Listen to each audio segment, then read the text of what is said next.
сізге мына ауыстырып жүрген затыңызға өзім ерекше бір ұсыныс тастағым келіп тұр.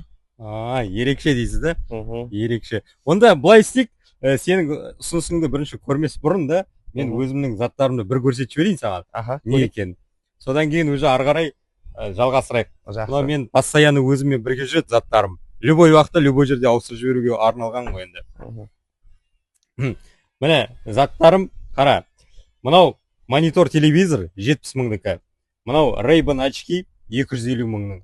Мынау кеше ғана осы ауыстырып алған Рион магазинінің жаңа несі, ішінде сағат пен парфюм бар. Мынау колонка, Техно-Ray деген магазин берген колонка. И осы кеше бір жігітпен тоже сағат ауыстырып жібердім, 15 мың сағат деп берді. Осы заттарменен ауыстырып жүрмін қазір міне. Бәрінің өзінің бағалары бар. Егер бір ұсынысың болса, давай ал. Сізден деген енді осы колонканы алайын. Сізге менен ұсыныс бір қой. Бір қой? Иә. Бір қой? Осыға өзімнің ұсынысым. Мынау вообще қызық болды ғой. Бәсе, неге мына қораның артына шақырып тұр деп қоямын.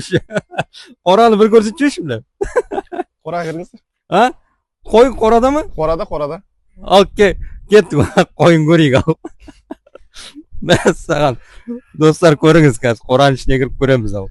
Мынау бір нереальный бір ұсыныс болып жатыр. Қайсы қойлар? Мына осы жерде қойым бар, ішінен өзіңізге ұнағанын таңдап аласыз. Мәссаған, мына қара қойларды қара. Қойға колонка ауыстырып жіберіп жатырмық. Колонкаға бір қойды ауыстырып жіберіп жатырмық. Кімге қой керек, маған жазасыздар, келіп қойды ары қарай басқа бір демеге ауыстырып жібереміз.